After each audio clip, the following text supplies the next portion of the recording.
Tourisme Québec est venu en 2007, en juillet 2007, faire une évaluation de la route touristique. On a eu le rapport en janvier 2008, 6 mois avant qu'il finisse le rapport. Et de là, on parlait de la qualité des paysages et de la route des frontières. Et il nous a amené sur des points faibles de notre route, ce qu'on pourrait dire des nuisances visuelles. Une route touristique est évaluée sur la préservation des paysages visibles des routes touristiques. Donc nous, comme on avait un commentaire qui pouvait pour le renouvellement, c'était très important de s'impliquer. Puis on va être évalué là-dessus pour le renouvellement, parce qu'ils l'ont mis dans le rapport. Si on ne faisait rien, il est possible que le renouvellement ne pourrait pas se faire. On s'est tourné vers la corporation, on a formé un comité au mois de janvier, et le comité a travaillé très fort. Un comité, c'est des gens du conseil d'administration.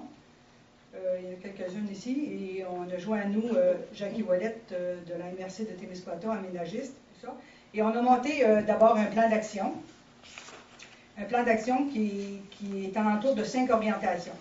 La première orientation, c'est l'embellissement du patrimoine naturel et végétal dans l'axe de la route des frontières. La deuxième orientation, c'est la mise en valeur du patrimoine. Donc, c'est de l'animation, de la qualité de vie qu'on voulait voir dans cette orientation.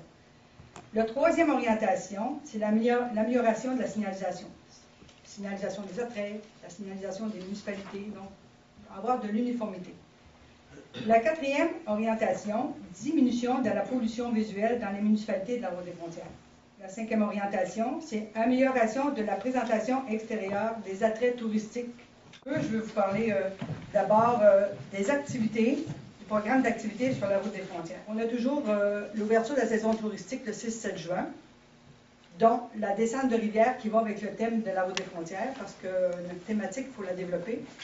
Donc, on a une descente de la rivière François, de Pointe-Négamouk à Rivière-Bleue, qui se fait depuis le début de la route des frontières. Il y a des festivals très importants. Vous avez le Festival d'été de Saint-Marc, qui revient chaque année, à fin juin. Vous avez une nouveauté cette année, c'est Saint-Alexandre, organise son festival musique, art, sportif à Saint-Alexandre, qui vient s'ajouter à notre programmation. C'est très intéressant. C'est la première fin de semaine de juillet. Vous avez toujours à Pointe-Négamouk le Beach Party qui est très important. Depuis 3 ans, la journée du patrimoine religieux, le 16 août, parce qu'on a du patrimoine religieux et on veut de plus en plus essayer de le développer, l'animer de plus en plus cette journée-là. Vous avez le 29 août, le grand concert des fêtes du 150e de l'enseignement agricole qui est organisé par le camp musical Mozart Enchanté. C'est un événement majeur. Vous avez aussi, de nouveau cette année, puis il est annoncé déjà dans le journal, il y a eu un communiqué de presse à Rivière-Bleue, c'est le festival du bootlegger qui est le 31 août, 1er 2 juillet. Donc, c'est un nouvel événement aussi. Donc, on s'enrichit en événements, ça devient très, très intéressant parce que si on veut garder le touriste chez nous, il faut avoir des événements.